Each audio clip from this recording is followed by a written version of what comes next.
Our first one today, guys, comes in from REDFIN, new to the show. REDFIN article being cited here. Credit to Brian for this one. This one's called Housing Market Update. Declining mortgage rates lure sellers off sidelines, paving the way for 2024 buyers. And essentially, this is some insights from REDFIN. Now, this, of course, out the front, I want to just make sure I tell everybody watching, this does not mean this is the same for every other brokerage, but REDFIN is really large. And so getting some assessment and some numbers here actually helps us give somewhat of a generalized opinion on some things. So let's look at what they say, and then we'll talk about what we think that means here locally for us in San Diego. First, they're predicting that sales are going to climb after the typical holiday lull, which I think we agree with because the frozen housing market is thawing. They have a steep increase. It says they have a double-digit annual increase in this week for homeowners contacting them to help get selling on their homes.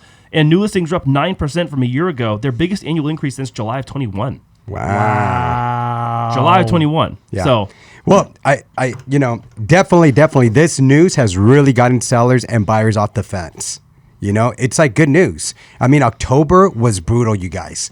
And I know we kept saying this even on our last podcast. We talked about it. October was definitely very brutal.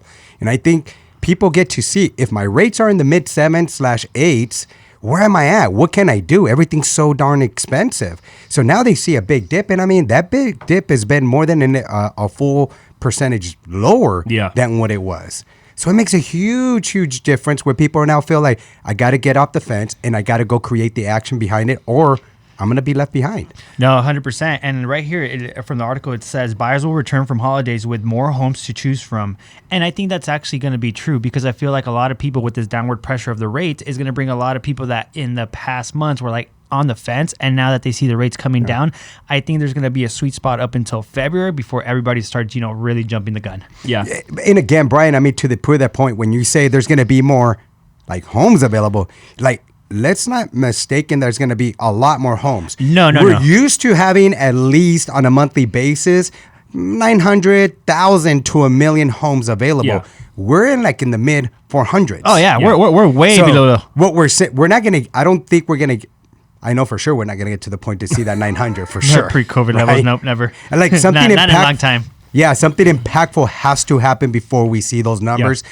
And I don't see anything or any data indicating that we're going to have those big impacts. I mean, unless... What I do feel is that the people that did need to move, that lower 2% is going to help them, take those golden handcuffs for them, right? But that doesn't mean that it's going to flood the gates with enough inventory for all of the demand that we have. That's correct. But there is going to be slightly more than there was these previous months. Yeah. But only for a short period of time. Mm-hmm. And I was actually taking it back to the beginning of 2022, where in December of 21, similar rates started to go up, and then they started to come down. I mean, at the end of 2022, again in December, they started to come down only for a little bit of period of time until the spring started creeping in, and then they rose back up, and then prices of homes went back up, and then we get what happened there. But the big outlier difference in this case, at least from my side of the table, is that back in December of 22, we didn't have the Fed's pausing rate hikes. No. They were still hard charging with rate hikes looking into 2023. Now they're looking into 2024 going,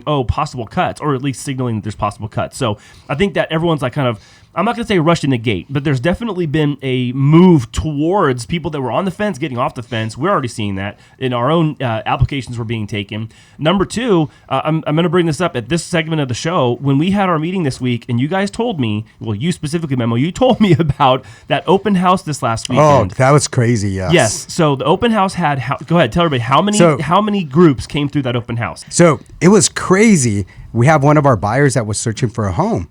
Went with this realtor, and they're shopping in the weekend, and it was a Saturday. So, anyways, they presented an offer. Here comes Monday, and they're saying like, "Hey, we had a lot of activity. We had 150 people come through the open house with 14 offers. Yours was one of those offers considered. So we're going to send you a multiple counter offer." Wow. I know, it's crazy. 14. Okay, so 150 people or 150 groups? 150 people. I think if he says even groups, that's too many. Groups, that's huge. Well, that's too much. That's probably, let's say each one came with 2 people in there. Well, sure. That's 300. But that's too many. My math is good. Yeah. Actually. What I'm saying is like even if 150 people total was 20 or 30 groups. That's a ton, number one. And then 14 offers on one. We talk about this all the time. What's that ratio?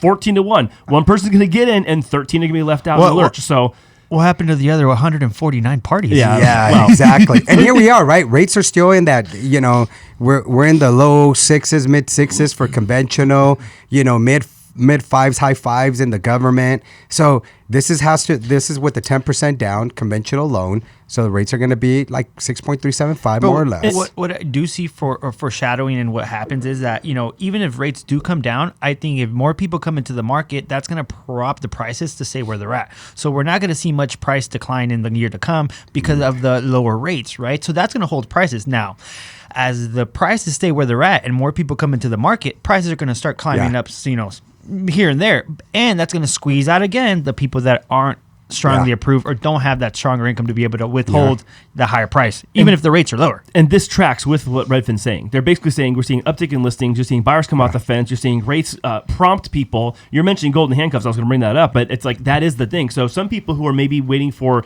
a financially advantageous time to list their home might start doing that right now. Yeah. And then you also see people, again, and we talked about this before, where there are life situations that happen no matter what the rate market looks like. Yeah. It doesn't matter if the rates are 10% or 20%. When someone passes away or your debt gets too large or you lose a job or whatever, you get divorced, there's other life circumstances that prompt people to sell. There's always going to be a subset of that. Correct. I think what is changing now is that in addition to all that, it is the rates going down, buyers warming up, and you see see people, sellers coming off the market. Of course. Can I share a success story that goes along with what you just said? So I have a client right now, a VA client. He purchased a house 2 years ago, has a smoke and low rate, 2.5%.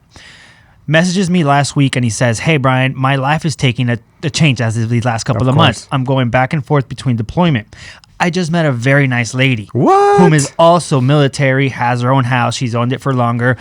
And he told me right now, I have over $100,000 in equity. I've been seeing the houses get sold around my area, well over $100K that I'm going to be able to bank, right?"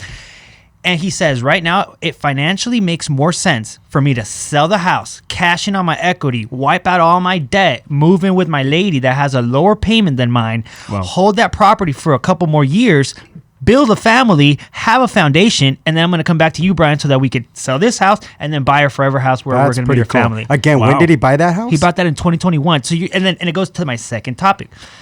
What investment is going to give you over $100,000 in less than 2 years? Bitcoin, if you hit it right. Oh my God. You messed my point up. No. Okay. But look at that volatility and how much you have to be on top of that to not lose your money. Absolutely. Where on a mortgage and in real estate, you just got to pay your monthly mortgage every month. True, but here's there's the behavioral part. Yeah. There's the behavior part. He didn't do it to invest. He did it because he was looking for a house. He happened to get the gain. Sorry. Go ahead. You say it too. Ready? On three. 1, 2, 3. He happened to... He just didn't want to be a renter. Yeah, exactly. But again, here's my takeaway from that. This is why we keep telling people, buy the freaking house, because you don't know at what point you're going to be in that situation. And I'm not done. You're not done. So then I started speaking to him about the benefits of, utilizing real estate to invest. He says he wants a family. He wants to build on wealth. He wants to leave something for his family, build a legacy, right? And I'm like, so you're telling me you have a VA loan and you didn't know that you can put 0% down on a 1 to 4 unit property? He's like, what? I can do that? I'm like, He instantly looked at me and my partner Blake. He was like, I need to start hanging out with you guys a lot more. Yeah. And that's the truth. If you don't know, then how are you supposed to make these things happen? So for me, that was such a huge, just being able to be there in the room and be able to give him that information. And I'm sorry, Brian, you're young. That's cool. How young is it? How young is your client? What's his age? He's 35. Damn, he sounds like he's as old as me, man. I got that together like 2 years ago when I knew a solid plan. But I mean, this is great that he's got a solid plan like that. And he's already thinking ahead, right? He's already setting up the path to success. So here's the other thing that I think that made other people say, like, hey, you know what? Maybe I'm going to get off the fence, because they read that article that NAR, National Association of Realtors, put out back in April, right? And it said that homeowners have 40% are 40% times higher in I'm sorry, let me read it. Okay, homeowner wealth is 40 times higher than renters. That's 100%. Yeah. That's pretty crazy. So when I read that back in April, my whole mission's been like, every person I speak to, I want them to be that 40%. Yeah. You know, Yeah. so now I'm looking at like, how do we create you to be that 40%? Yeah. You don't own a home. You never owned a home. You never use your VA. How do we help you now be that 40%? I almost feel like it's a mission now, right? It is, and like for me, that I had that same aha moment when our clients, we asked them, hey, how much do you think you're gonna make? Probably like 40, 50K. And then we did a breakdown of them. I'm like, bro, you're gonna be netting around 135K once you're done paying closing costs, like estimated. Yeah. And he looked at us like, are you? I can do so much with that. I already like. Yeah. So in math, is that 40%, Andy? Well, it's 40 times, not 40%. It's 40 times. 40 right? times, right? But, I mean, look here. I mean, this all goes hand in hand, right? You're talking about we start off with this section talking about the whole Redfin thing, and it's like, look, median sales prices are up. Yeah. Median asking price is up. You have months of supply, which is going back up. You have new listings going up. So we have clients that are in this advantageous position because at a point at time when maybe it didn't look 100% certain, they still took the right choice. Yeah. And it turned out to be even more of a right choice now because now he's in a situation where life changed. And you can look back and go, oh, I've had all this gain since then. Now this gain can actually help me out and work out. I mean, this... there's a lot of charts and graphs in this article today, guys. I don't want to go over all of them, but I know. I I noticed. I think you do. No, I don't. Like, you do. I don't because this story proves the point. I mean, Yeah. it was about this. Like I know in your example here, Brian, you're talking about local here in San Diego, so Yeah. it's definitely more than the median sales price increase definitely. nationwide. But again, that's local to us. There are places that are down, but not down like 30%. Correct. They're down like 7. They're down 6 or 5 or 10, but they're not down 30. And San Diego's not up 30 over that same period of time. But the median, it beats. San Diego beats the median all the time. Yeah. 100%. And you know what I like about all this, and I'm glad that Redfin did share all this. It's all good data. It's data that's being utilized based on the history of the performance of our market, our real estate market. So, saying all this, we also have people who are very pessimistic about it and saying, you should be waiting. You should not be buying. You shouldn't take, these rates are way too high. But what we've been noticing of the people in 2023 was a slow year for everybody. I don't care who you are. 100%. It's been a brutal year. Some very different to adjust and pivot and just, but we have to become the chameleons. And the way we do that is by obtaining the proper information and data so that we're able to pass it on to our consumers and set them up for success. So they are part of that 40%, right? And so what I like about the data, it doesn't lie. It's telling us exactly what we really need to be doing.